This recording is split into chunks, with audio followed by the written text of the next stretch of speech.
Anybody that's looking to replace a job should find another job, as opposed to building in a business and taking the mindset that I'm going to take on whatever role I need to take on in this business, or hire all the right people that I need to hire to make this business successful. I'm going to do whatever it takes, and I'm going to keep my eyes on and not ever look away from keeping money in the business so I can scale it and grow it to the point that I had intended to when I entered into this business. And then there's some point where our most successful franchisees are, they can call themselves semi-retired. It's more mailbox money for them at this point. Right. And they have teams of people that are running the day-to-day that they manage from afar.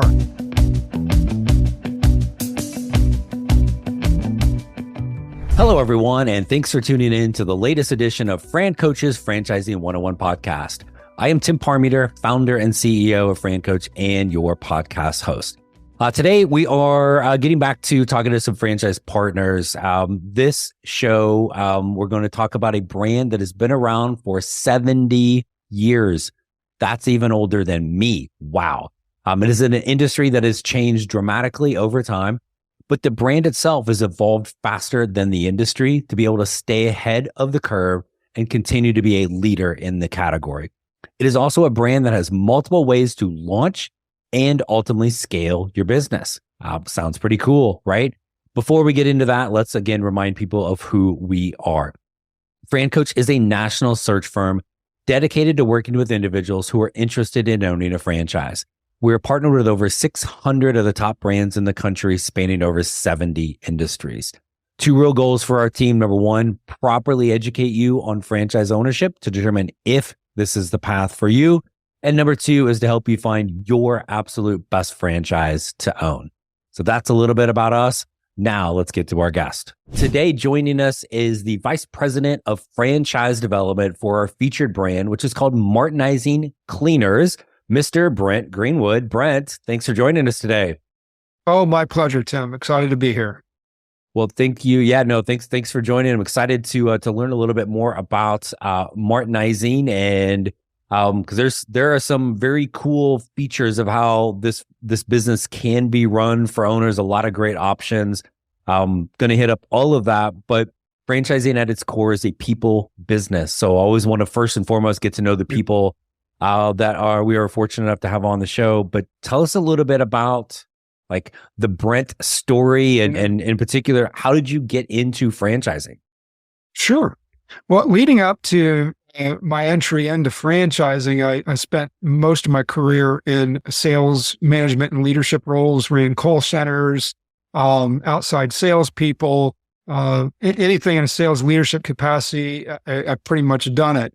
I met my future wife, who lived at the time in Jacksonville, Florida. I was living in Tampa, Florida at the time. And the company I was with was based in Tampa. I needed to be there. So the option I had was either quit the job, find something to do in Jacksonville, Florida, or miss out on the girl of my dreams. So what did I do? I pursued the girl of my dreams, quit my job there, and began seeking out an opportunity in Jacksonville, and stumbled on a master franchisee for a large commercial cleaning franchise brand, a national commercial franchise brand, and they brought me on board to run their entire business, which a small portion of that business included offering and working with franchise candidates, onboarding new franchisees. And I found that to be the part of that role that I liked the most.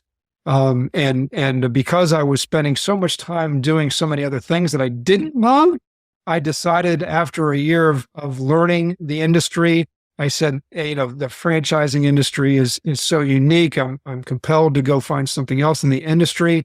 And I just stumbled at the right time, started looking, and found an opportunity with Firehouse Subs to be the first member of their development team as the director of franchise development, and began working on a whole process and platform for us to build franchise development within Firehouse Subs. So I joined that brand when there were about 300 restaurants, and helped that brand grow to nearly 1,200 locations before a the sale of the company to a public company led me to looking for other options, and that led me down the path of finding Martinizing Cleaners, and the rest is history.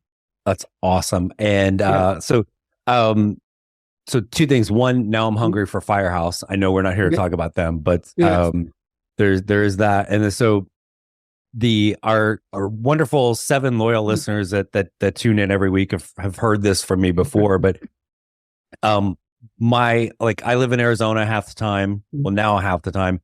My wife, who we met in franchising, lives in Tampa. And so I am Arizona a week because I got an 11-year-old, and then her in Tampa, back and forth. So wonderful area, but you were a little smarter than me. You just followed the girl. I still got the pesky kid that I got to kind of apparently take care of him too. So, you were at least smart. You stayed somewhere near water and where it's warm. So right. That's very, very key. Believer. Absolutely. No, not at all. So tell us a little bit about, Martinizing Cleaners. The beautiful thing of franchising is we're not too smart. So usually the name of the franchise kind of gives us a little bit of a idea of what we're doing. So Martinizing is going to do some sort of cleaning. What the heck are we cleaning? Kind of talk about, like, from a consumer standpoint, who are those customers and for what? Yeah. So Martinizing is evolved quite a bit over the history of the company. It's a 75-year-old brand that started strictly as a dry cleaning business, and the industry itself, and Martinizing specifically, has evolved to become much more than that. So over time, the name of the company has changed a few different times over, but was recently changed to Martinizing Cleaning, to remove the perception that it was strictly dry cleaning. Our company offers, and we're now more of a one-stop shop for all apparel needs. So any apparel need you have as a consumer, Martinizing should be top of mind. We offer pickup and delivery service, wash, dry, and fold, dry cleaning, household cleaning items like duvet covers and area rugs, alterations, garment preservation, shoe repair, shoe cleaning, leather goods repair, leather cleaning. At the end of the day, if it has to do with apparel, Martinizing can take care of it for you. Back in the old days, and I still speak with people that have fond memories of having gone to their local Martinizing Cleaners, and the perception was that Martinizing did it different than everybody else. So instead of saying they're going to get their dry cleaning done, they would say, "I need to go get my clothes Martinized," and I still hear that all the time. So there's some fond memories of our brand that have still exist today from that 75-year history. So, and I want to come back to the Martinizing piece of this. So, and because it's interesting you say that. There was years ago, my last job, we were working with somebody that was trying to find a location for an insurance agency, and he kept referencing this office space, and he's like, "Oh, it's next to Martinizing." And I'm like, what the hell is Martinizing, right? And they're like, it's like, I'm like, oh, it's a dry cleaner. No, it's Martinizing. Like he was, and like, whatever, I was just kind of done. So is there actually a difference, or was that just great, like branding by the original people to get people to think it was different? We take a green approach to dry cleaning. So we use the only 100% environmentally safe and friendly solvent used in the dry cleaning industry, called Green Earth solvent. That is the differentiator as it relates to how we handle the dry cleaning production. But just the quality of the work that we do gives us the perception of a different method outside of just the Green Earth component. But it is not proprietary in that regard. It is proprietary, or it's unique to us how we do it, but it is not a proprietary method. Gotcha. Okay. So, and then I'm guessing the one thing you probably hear often, or somebody might even listen to this going, "Come on, Brent, dry cleaning, man. Like, I don't wear suits and ties anymore," and all of that. But talk a little, I know that's, like, I'm sure you hear that a lot, but there's also kind of a myth component to it. Talk a little bit about, like, oh, it's dying, and what's the reality? For sure. And, as generations past, and the need and the consumer demand for our services kind of ebbs and flows with each of the different generations that we do business with today. And the perception is that, that, hey, the dry cleaning industry is kind of a dying industry, but it couldn't be further from the truth. So globally, the industry is expected to continue to grow over the next 10 years at a pretty modest clip, maybe about 5% a year over the next 10 years.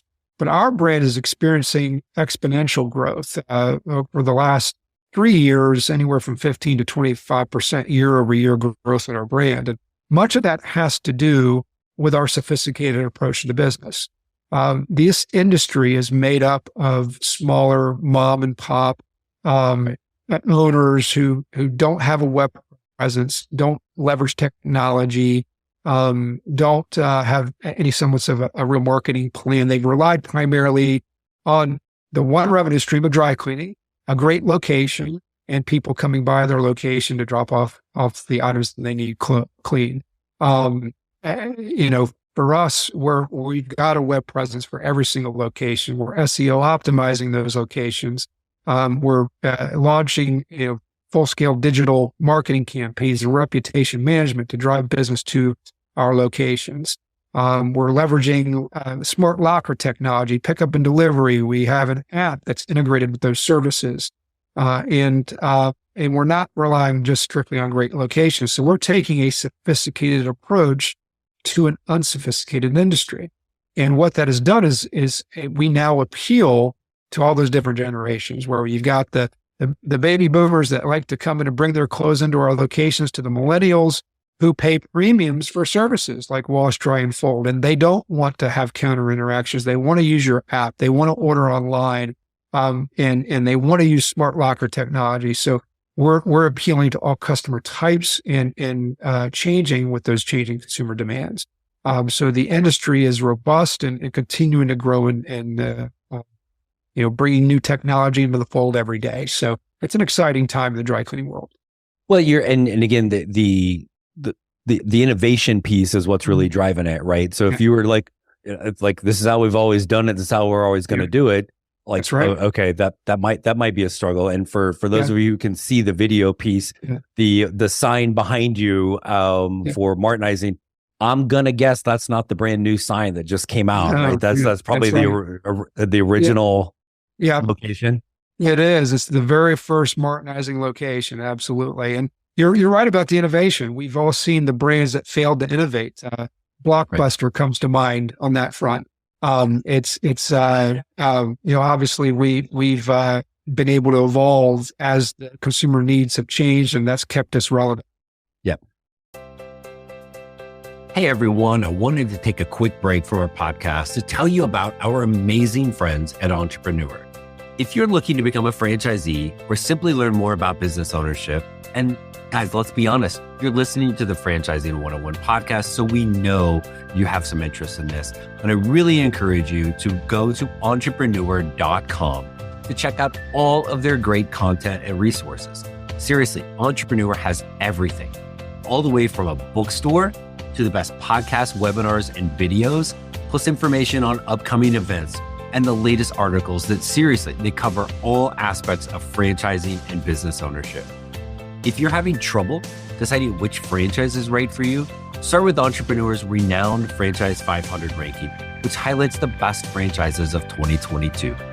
For 45 years and counting now, Entrepreneur has been and continues to be the most widely recognized and respected authority in the franchising market. Digital and print subscriptions are available, so you never miss out on anything. So seriously, what are you waiting for? Go to entrepreneur.com right now and learn more. And I think part of that evolution is the business model, right? So we all think of, back in the olden days, we walk in there and there's the location, all of everything's being done in the back, right? So the kind of that big plant component, which obviously there needs to be a plant at some point or somewhere, right? But talk about some of the different options that you guys have for owners, both to start and then to grow and scale their business long term. That is a great question. That's one of the things coming from 15 years selling restaurant franchises that got me super excited about this industry. And that's one thing. When I started looking for something new, I really wanted to find something that offered a little bit more flexibility with the investment and better ROI opportunity for investors and a better work-life balance. And our ease of scale and the multiple different entry points into our brand is really the exciting piece that got me to decide that, hey, this was the right next place for me.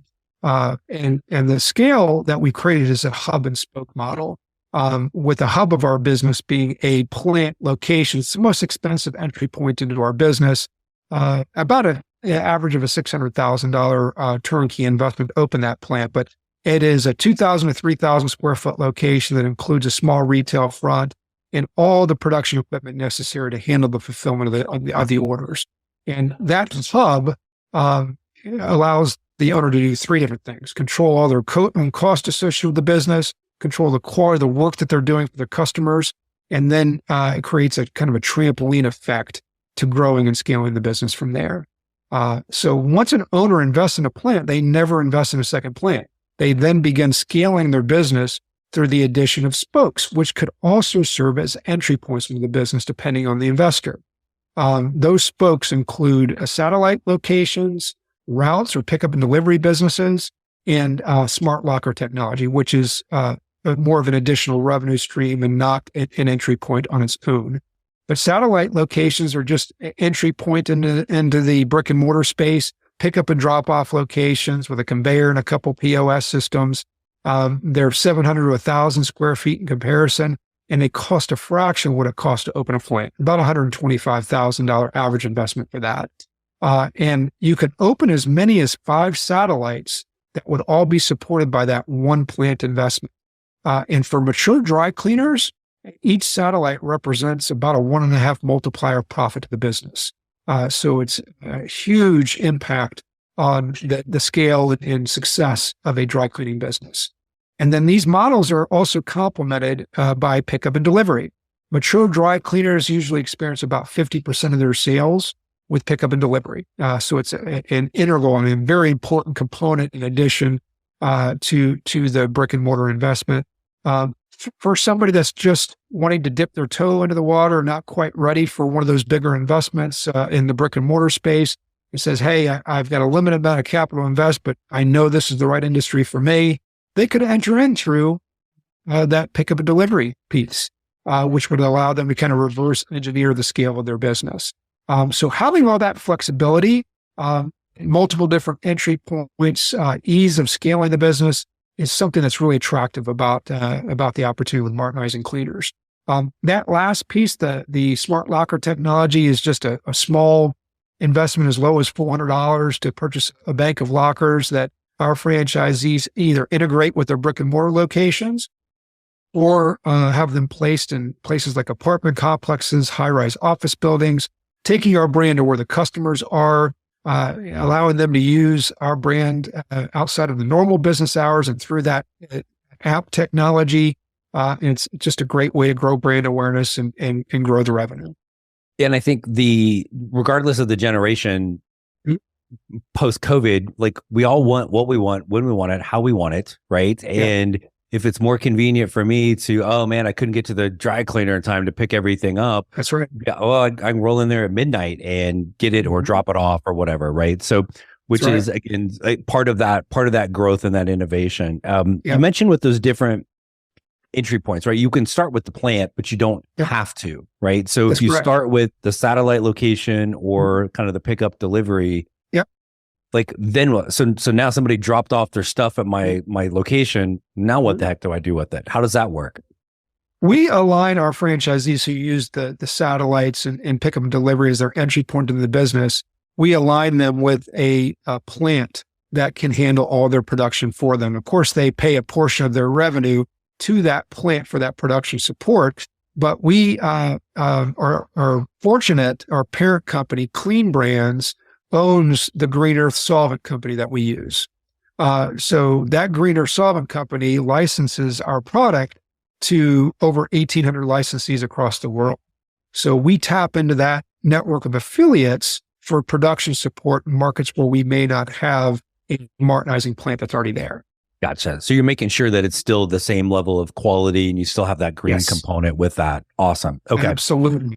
Excellent. Okay. Talk a little bit about the owner, right? So I think a couple of simple things is, do you absolutely require somebody to be full-time or not? And then kind of what are, like it's the old thing, like, do we need to have like extensive experience in the, cleaning industry? Just kind of talk about that role of an owner and some things that you really look for.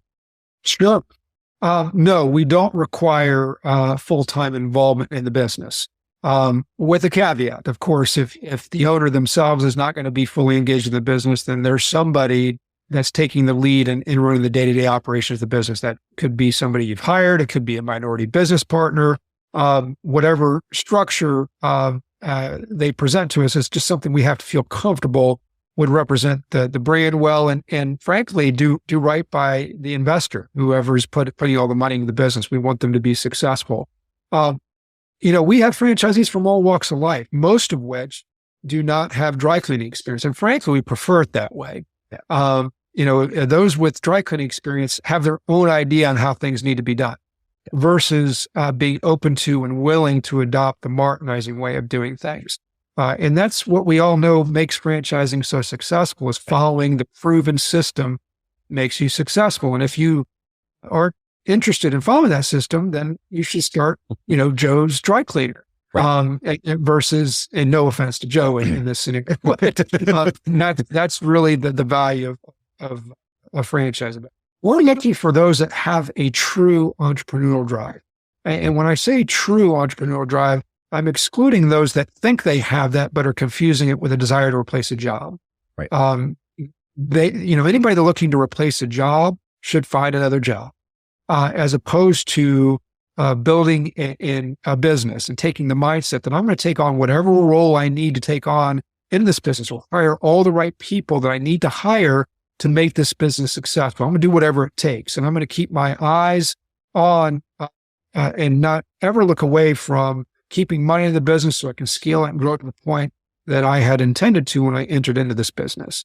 And then there's some point where our most successful franchisees are, they call themselves semi-retired. It's more mailbox money for them at this point. Right. And they have teams of people that are running the day-to-day that they manage from afar. Our most successful owner is living in Dallas, Texas, and has locations in Northern California that he visits once a year.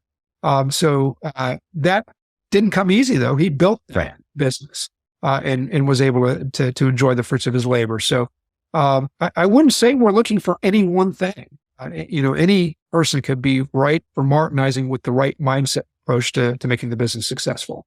Yeah. And again, I love you point out with every franchise, number one thing, every franchise is going to say, follow the dang plan, right? Like if you, and you got to be honest with yourself, and it's okay if you don't want to, then go create your own thing or go get another job. But you got to follow the plan. Right. And so I'm guessing there's a certain level of, whether it's the owner, because the owner is probably not standing behind the counter all day, every day, with this, but a certain level of customer service, right? This is, again, really, you're talking about having very loyal customers to this because, again, like you're doing a good job, like don't mess up my clothes or my stuff, right? But, just being friendly and greeting. And then I would think also a certain element of kind of getting out in the community and connecting and really kind of helping the awareness, driving people there, creating some partnerships as well, correct? Yes. Our franchising and this model or the industry itself relies on recurring revenue. We become extensions of our customers' family. We know them by first name. We know their spouses. We know their pets. We know the vacations they just went on. It's extremely rewarding for our franchisees from that standpoint versus other transactional businesses. So it is very important to become a fixture in that community, become the known person behind the counter. And that could be, a general manager that's running the location, or it could be the actual owner that's dedicating that time and attention to building those relationships. We talked early in our conversation about the perception that Martinizing does it different. That perception stems from a great customer service experience. You've been to enough dry cleaners to know that it's hard to find great customer service out there, especially in this industry. So we teach, train, and mentor our franchisees how to do it the right way. And that creates a very unique experience for the consumer and makes it very easy for us to gain more and more market share.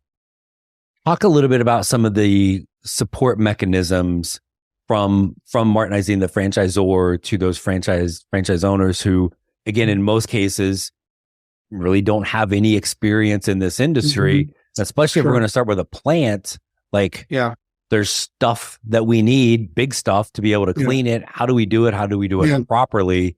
Kind of share some of the things that are going on to help those owners kind of get started and be successful. And when I have candidates ask me that question, Tim, I always say it's easier to tell you what we don't support you on than try to tell you everything that we do support you on. But as it relates to learning the business, that's obviously an important piece. And we have one person on our team that's just dedicated to providing a great onboarding experience for our new franchisees. And as soon as somebody's signs a franchise agreement, we start weekly onboarding calls with that individual and include all the primary teams that are going to assist them in launching their business successfully, to include operations, our chief operating officer, or leader of our technology team, and as well as our marketing teams are also included in those calls. And that's part of the onboarding experience that eventually leads to find the right location, getting a lease on that property, but also the training component, which we put our franchisees through a couple weeks of training, some of that being virtual, or a couple of days being virtual, and the remaining 2 weeks is all within location, to include some time spent in the location they'll be opening, helping train up their team and get them ready for opening day. So that's all leading into the preparation of opening. And what we're really not getting into too much detail on during that training is the minutia of actually dry cleaning clothes. We have very successful owners in our system, to include our own CEO, who would tell you that, and they've all owned, multi-unit dry cleaning businesses, and they'll tell you that they don't even know how to run the dry cleaning machine. They've never got into the minutia of the business. They got into overseeing and managing their business and being a true business owner, and managing through the right people that they've hired to run those pieces of equipment for their plant. So managing the efficiency of the team rather than in there actually pressing and dry cleaning clothes. Gotcha. Okay, good. Which is I think it's a myth sometimes that happens, is like, oh, I'm going to be, like if I'm doing this, I'm back there, like, I don't know, ironing or whatever the stuff is. I'm sure your CEO is probably minimizing it a little bit, but like, you're going to learn how to do it. It's just not remotely what you should be back there doing all day long. Right. But that's right. But again, it goes back to that whole thing of why you do a franchise is like you said, it's easier to tell you what we don't help you with, or we'll have people say, hey, well, if the franchise helped me with, like, I don't care what you say after that. The answer is yes. And it's probably a long answer after that. Right. So again, follow the dang plan. Right. Well, and there's some that deliver on those words and others that don't do it as well. And that's all part of the due diligence process that leads to you reaching a comfort level with the support you will receive. We're confident in our team and our ability to support franchisees. Yeah. I think that's a good kind of a little bit of hidden point sometimes. One of the biggest reasons why people start a franchise is that connection with the brand and the people. You feel like you're in the right room. Like, hey, these people, they know what the heck they're doing. I feel like that they're going to support me, and they're here for me in the ways that I need it. Right. So, awesome. So Brent, the one other thing I want to kind of ask, that I want to be respectful of your time, is just, this is kind of broad. So, but is there anything else, like, really in particular about Martinizing? I mean, we talked about all the different revenue streams for the customers, the different ways to launch the business. We don't need to be, we can be full-time or semi-absentee, and we're not like cleaning stuff all day, every day. What are we missing? Maybe you would really like us to know about Martinizing. Well, hey, coming from other industries, I know what the cost of goods strain has been like on many industries. And it came from an industry in the restaurant business where 25 to 30% cost of goods was pretty normal. Our industry and our performance to the end of last year was right around 7% cost of goods, with some of our plants getting that number down to 5% cost of goods. And to me, that screamed what a great ROI opportunity for investors. And that does translate to real money at the bottom line for our franchisees. So it's a great business that offers an incredible work-life balance. Even those that decide, hey, I'm going to be more of an owner-operator type, and I'm going to take on a manager role within my plant location, they'll typically spend their time in their plant during the production hours, which are early morning hours, wrapping up around 11 or 12 o'clock every day. And then they're taking the balance of the day to do whatever they want to and leaving the business in the hands of the one customer service person that's running their front lobby. So it does offer a unique quality of life and work-life balance for those that choose that more owner-operator approach. And you can't beat that cost of goods sold piece that really attracts many to this industry. Yeah, absolutely. Right. And then when you talk about the work life and then trying to switch that into life work, these type of hours certainly allow you to do that for sure. So yes. Awesome. Brent, thank you so much for coming on today. It's been great to meet you finally and certainly learn a ton more about Martinizing. We appreciate it. I appreciate you having me on your show, Tim. It's been a pleasure. Thank you so much. And thanks as always to our loyal podcast listeners for tuning in. We hope the Franchising 101 podcast continues to provide insight into the amazing possibilities that can be achieved as a franchise owner. You can find us online, as always, francoach.net, franchising101podcast.net. When you're ready to learn more and see if this is the path for you and which franchise might be your best match, perhaps it's Martinizing, reach out to our team. There's never any fee for our service. francoach.net, franchising101podcast.net. Also, don't forget, last Friday, did you catch the initial episode of the Franchising 360 show on Biz TV? Starring, I don't know if starring is the right word, but me and my significantly better half, Danielle. Episode 2, these are every Friday night, at least until they cancel our ass. So hurry, that may happen fast. Biz TV every Friday night, 8 Eastern, 5 Pacific. Download the app for Biz TV, biztv.com. It's on a bunch of local channels too, but you're probably not going to find those, so use the app. Anyway, all things franchising, not just becoming a franchise owner. So lots of tons of cool stuff there. Check it out. As always, we'll be rolling every single Thursday with a new podcast episode. Getting to talk to some franchise owners here on the next one. So again, super excited for that. Thanks as always for reaching out. Contact our team and let us help you create your better tomorrow. Thanks for tuning in. We'll see you next week.